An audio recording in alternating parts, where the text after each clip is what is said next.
Hello, my name is Mordred Viking, and I'd like to welcome you to episode 3 of this Let's Play Stellaris as the United Oathsworn.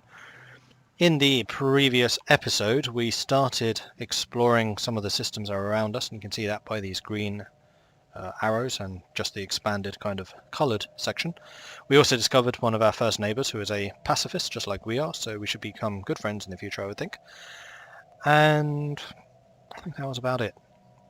I've also started my own single-player game of this, just so I could kind of get a bit more experience in it. And one of the things I discovered was what one of these scientists actually did. So you'll remember I replaced the scientist with the expertise New Worlds. I didn't realise that was actually a technology type. It doesn't say that, although if you hover over here you can see that I am currently actually researching a technology New Worlds thing. So what I might want to do here actually is bring in that guy, because he'll actually be quicker at it. See, that research speed's now gone up to 12%. Then stick the extra research speed guy somewhere else. So you're currently doing that. You have extra lifespan, so we're going to replace you with this guy. So research speed, there we go. So now we're just getting much more efficient research going on here than we were previously. Now, I don't think there's any penalty for switching scientists around like this. In fact, it's probably good practice to do so. I think that this engineering tech is slightly more important, which is why we have the industry expert doing this one instead of this one, despite them both being industry. Okay, the other thing is I think I need to be slightly more aggressive about building... Oh, I already basically am. I was going to say slightly more aggressive about building mining stations, like over here in Zowod, where we've seen a lot of different things. Which one was it? Zowod 3 that had the Arctic, yeah, this is the one that we were thinking of colonizing, except it has the titanic life forms, which cannot be killed.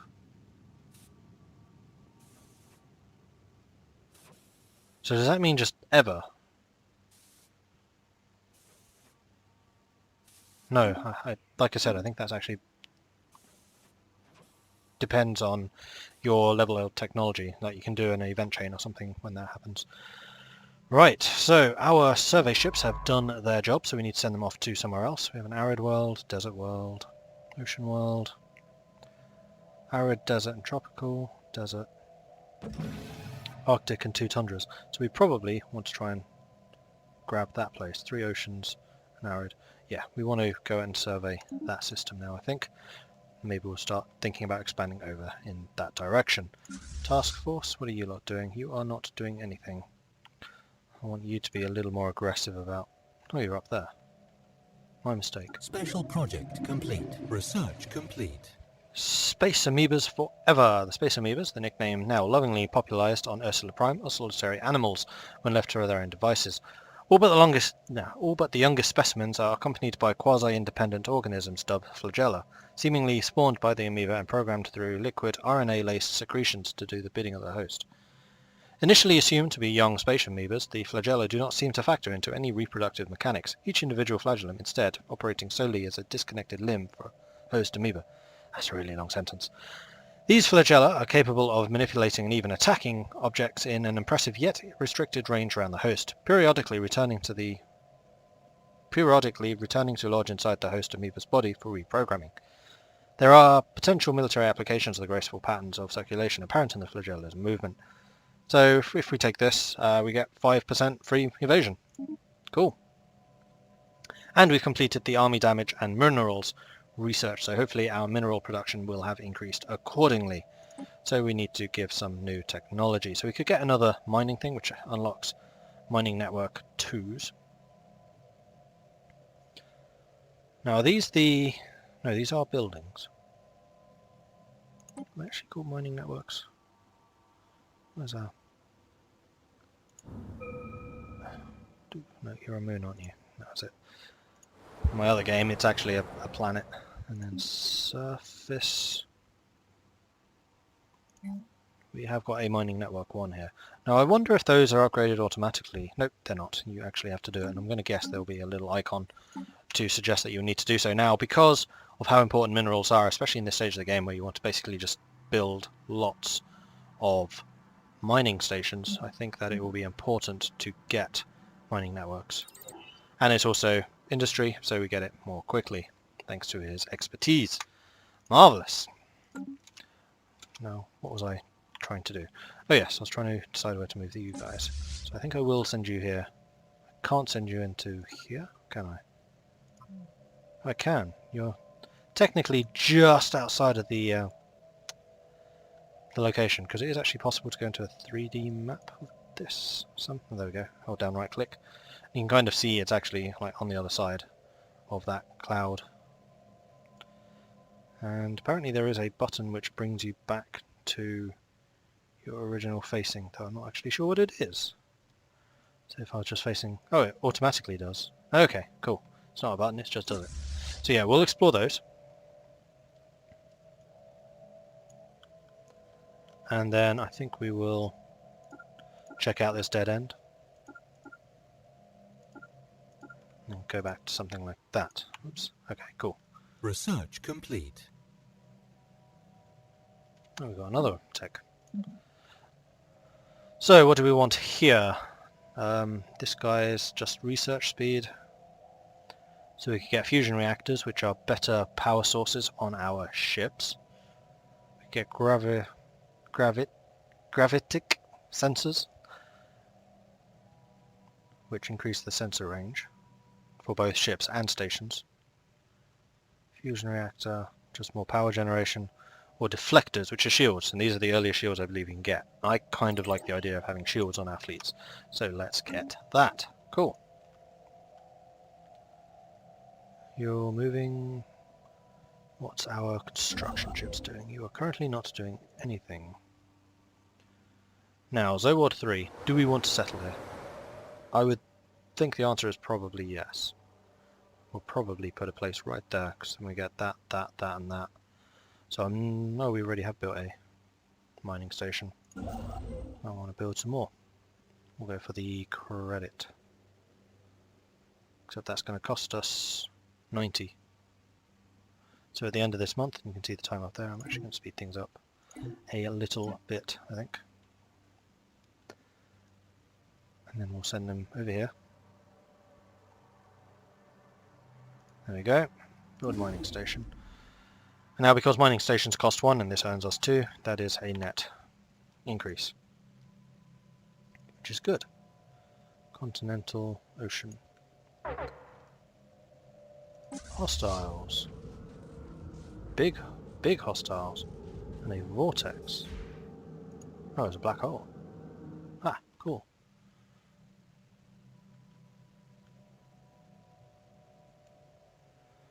So what do black holes do?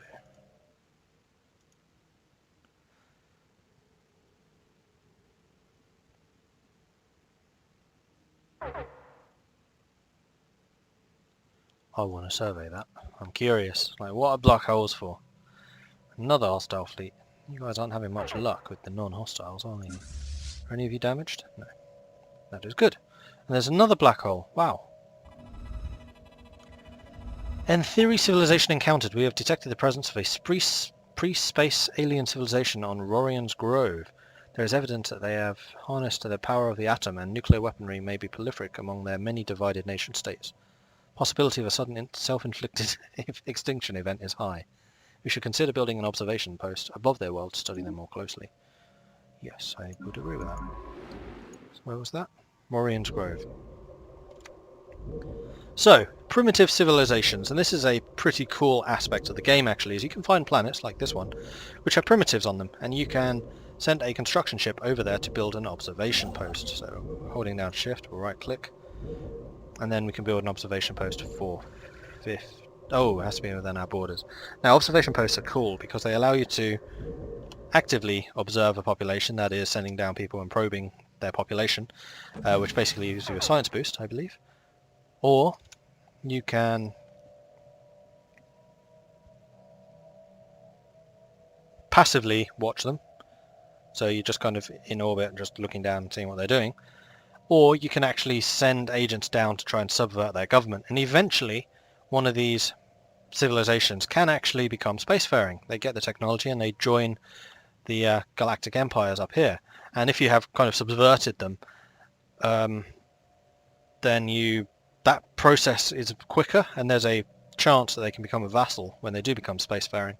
I think also if you're active observation, then they have a increased science rate because they basically realize what's happening and try and reach you type thing. So yeah, pretty cool system. We'll definitely be watching that with interest. Oh, what was this? Hotrum. There are lots of places down here as well. And they're on the ocean. They're not even on the world that I want. Okay, so we definitely want to expand our reach over there. So one of the things we can do is construction ship, right click, and then get a frontier outpost. And what that does is it expands our borders to this area and would then allow us to do further production and construction and interesting stuff. So frontier outpost costs 100 minerals and 200 influence. We have enough influence but not quite enough minerals, so that is what we need to wait for. Okay, cool. We have a goal. I could actually send you over here because this is an amazing system for us and I want it. Now this is where the kind of downside of being hyperdrive comes in, because hyperspace is actually kind of, if you were able to warp, you'd be able to warp directly between these two, or if you're a wormhole you could go directly between them, but because we're not, you have to go all the way around in order to get to it. So strategically it's in a weak spot, but economically it's very, very strong for us, so economics wins out in this situation. So we will have to eventually try and take Trabur and Medak to make sure that we keep the connections going, or maybe even Marquez and Ophil, though then we'll get some border friction with our hopefully potential allies in the future. Scientists leveled up. Excellent. Oh, that was the scientist doing the research. Okay, cool. And you guys are done. In fact, I definitely need to move you because you're in a hostile system. I think I want to continue exploring down this way. We'll do something like that. I seem to recall that there were really hostile people over there. And that was one of the reasons we were building our fleet up, actually. And we could go and engage them. Space station. Oh, those are the mining ships. Situation log updated. Encounter in Jumla. We have encountered some form of alien vessels in Jumla called the Eta aliens. Are there actually any situation reports that we can do? Yes, there are. We probably should. Although I'd also really like to get that colony ship. Can you only colonize planets that are already in your borders, I wonder? Or can you do it anywhere? You know what? Hold off on that. We'll start getting this. We need the colony ships. That's what I've been Situation log updated. More aliens. Okay.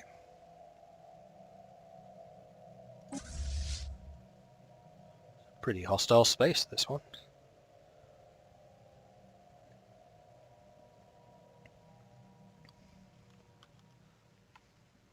A construction ship has arrived over here. It has, and we have got enough minerals now, so we can get the frontier outpost. Yeah. And off you go. Build it. And we can claim this system. Now, hopefully once we actually get the planet here, System we don't need the survey frontier complete. outpost anymore. I guess we will just destroy it once we have the planet, because the planet claims it too. Mass extinction, noxious planet. Okay, so we found a noxious planet as Situation well. log updated.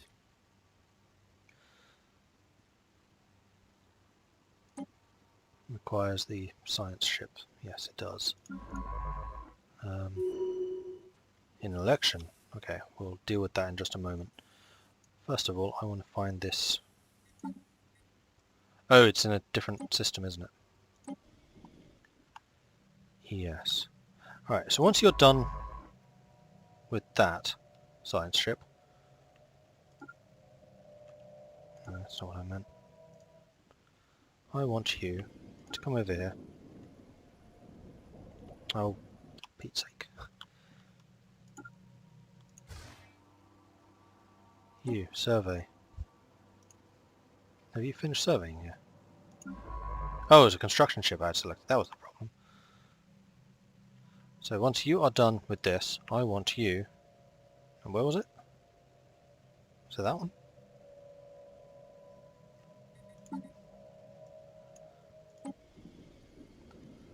Science ship, right click, holding down shift, research project. So once you've finished surveying, you can go there. Right, an election. Now, one other button which I had totally, completely and utterly skipped, and I can't believe I did this because it is the most obvious button for anyone that's playing any EU4 type games. Like, I'm a veteran of EU4, so I should know this. The government screen It's your presents us actual with crest. information regarding our... And this gives you all the information about your government. Like I was saying, how do I find out my ruler traits? Industrialist, so plus 10% minerals, and investor plus 10% energy and credits, which are actually really, really strong for a starting leader. That's excellent. Camlan, you're a legend. And it tells you the modifiers that are affecting your entire empire. So we have this flagellating movement, so we have the evasion. Empire effects The shows us Policies tab covers government policies, as well as empire. the edicts and policies that we can do. So we can select different policies. So for example, our war economy is static. And then depending if we decide to change that, you get different modifiers.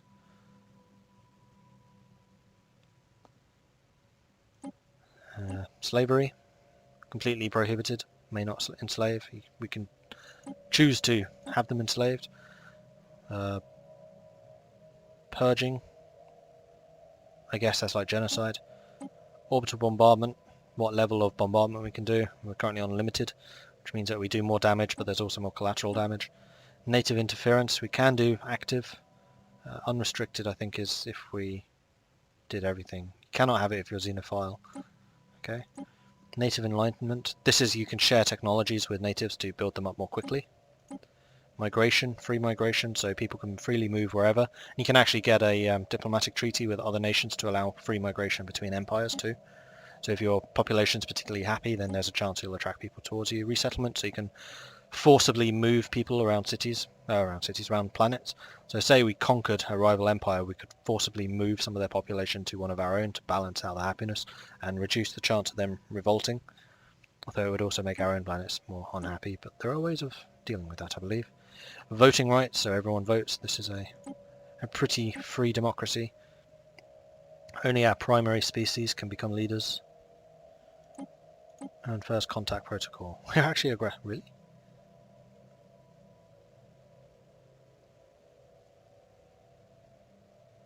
Oh, I see. So we can actually attack people that we haven't actually met.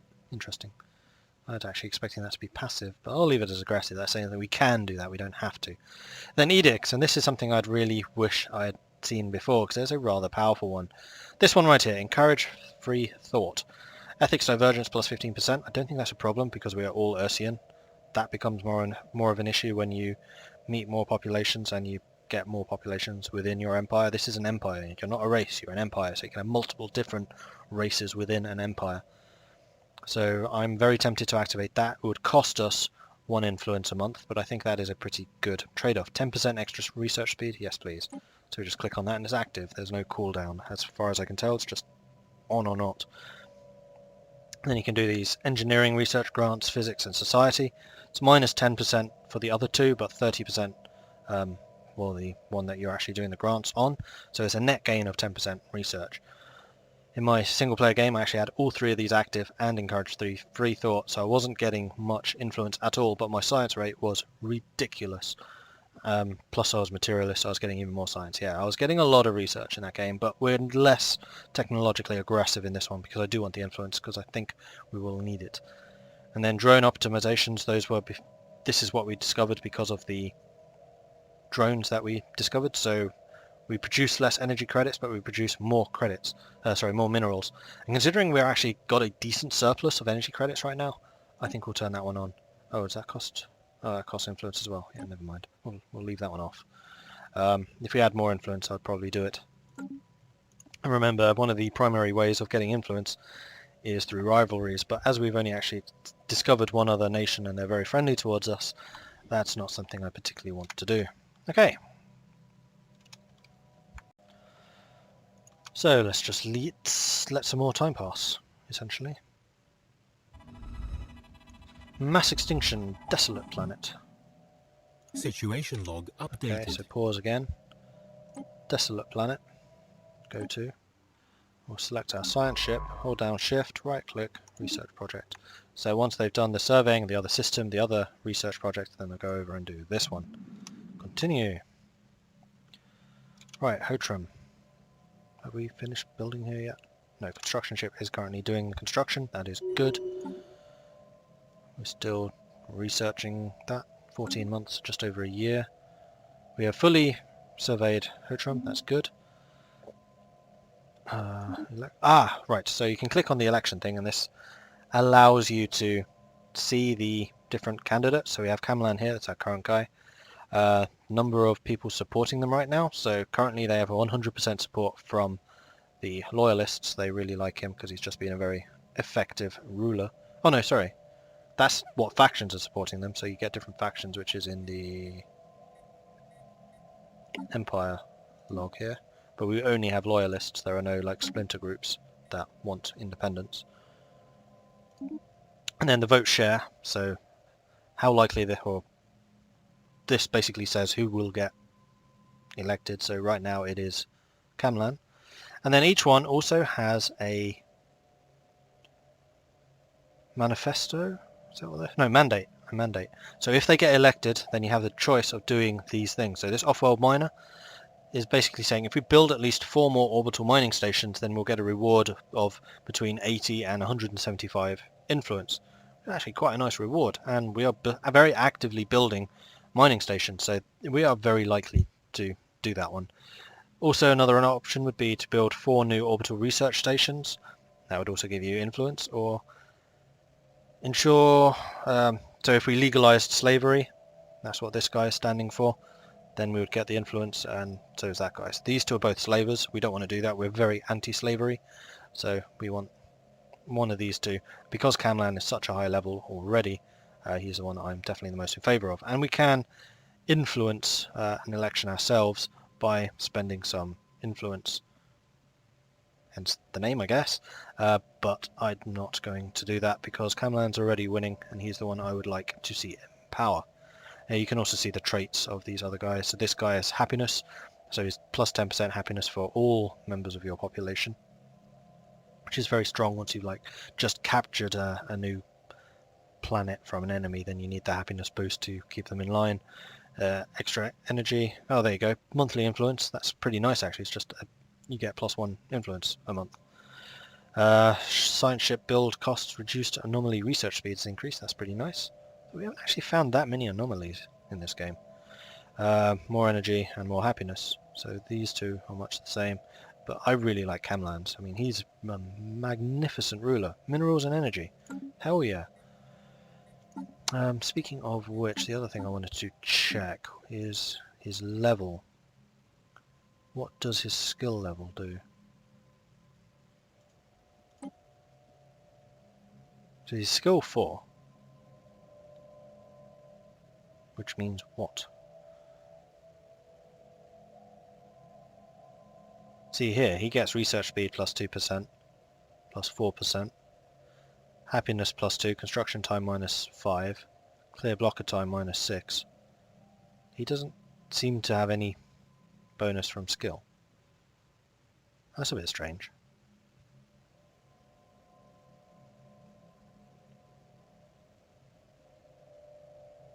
Oh, are these my other leaders?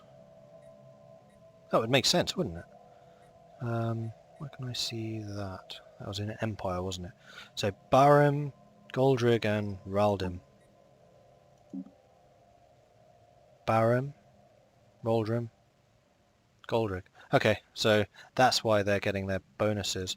And I guess Kamlan just doesn't appear in this list, which is somewhat surprising.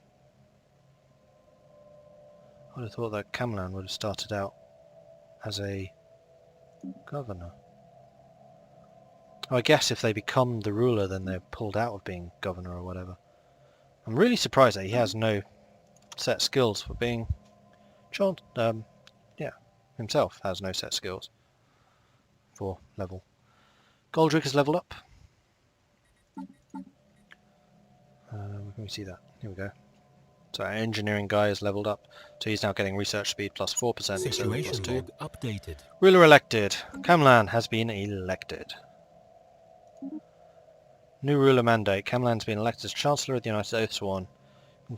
Consult the situation log for their mandate. Minor mandate. So we need to build 4 mining stations, and then everything's cool. Still building? Yes, we are. Okay. What's our fleet doing? Our fleet has arrived back home. Please continue exploring.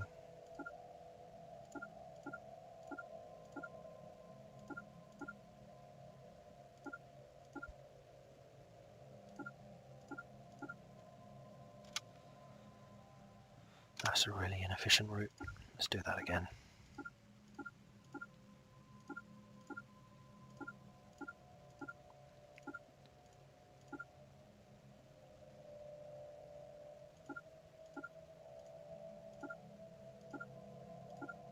That'll do.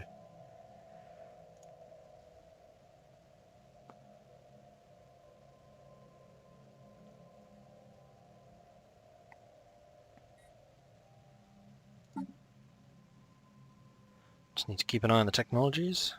Still really want this one. Oh, you wait. No, I didn't. I thought I'd told you not to do those. Alright, I'll wait. Oh,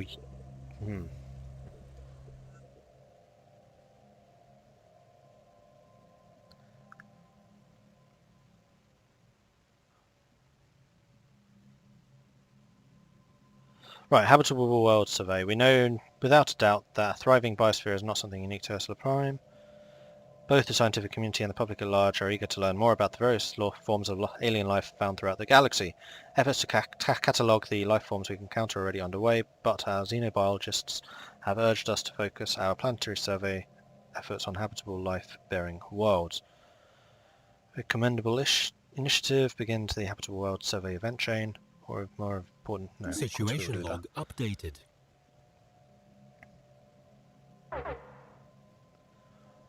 I see, so scientist has skill level 2 or higher. Or we have a 1. Oh, it is those. So why are you using my society research? I thought that's just what my science ship would be doing. Special project complete. Okay. The cracks in this planet's crust, first presumed to be a result of significant tectonic activity, are actually the lasting marks of impossibly large roots burrowing through the Earth. At some point in the distant past, a freak mutation, possibly deliberately introduced by sentient beings, though it is unlikely they could have predicted the result, caused the native plant life to grow out of control. Many of these plants reproduce through pollination, with countless gametes carried by currents through the lower atmosphere. While the process was originally only the cause for mild irritation, the exponential increase in the atmosphere-borne particles effectively choked the life out of all animals on the planet in a matter of months. Wow, it's pretty quick.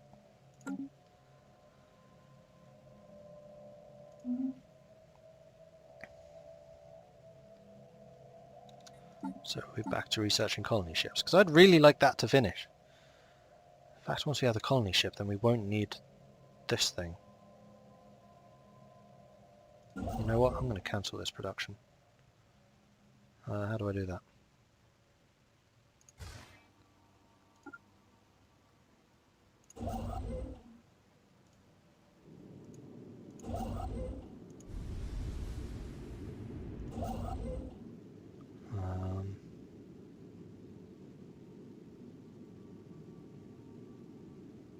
Stop.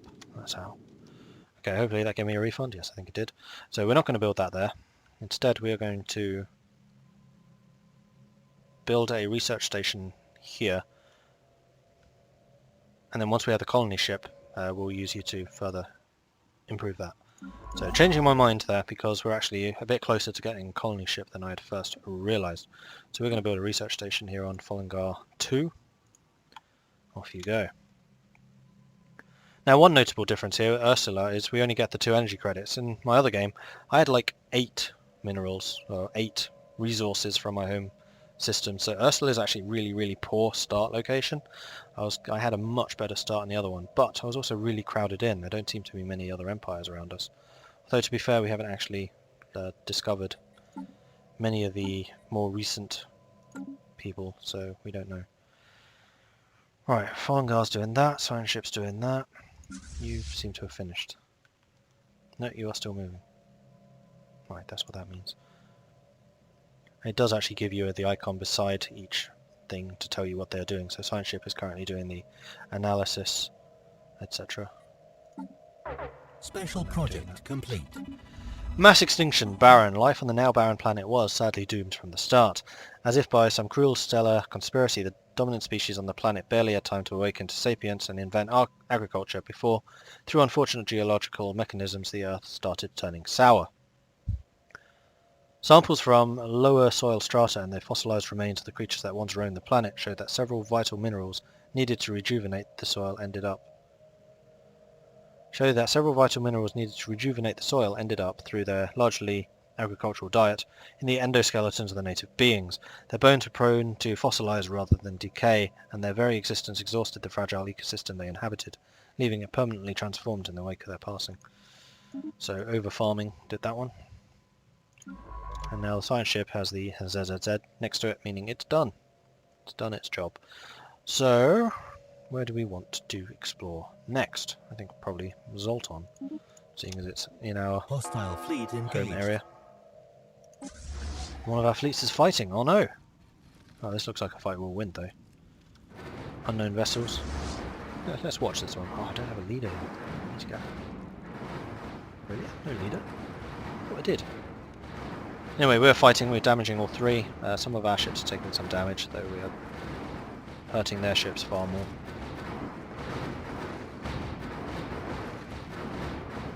And they lose a corvette. We destroyed one of theirs. There goes the second. There goes ours. Situation log updated. Success. Right, so when you have finished a battle, you will notice that there are some debris here in Ullius. So we could send our science ship over here to check that debris out. That does start a research project, so we will do that. And we'll send you guys home to repair. I also really want a leader. I did not realise I didn't have one. Because you would have been getting experience, I think. Admiral. Gate speed, evasion +5, sublight speed +20, speed +20, sensor range +25. I'm going to go for the extra movement so we can react very quickly to any threats. We'll put you in command. Alright, cool.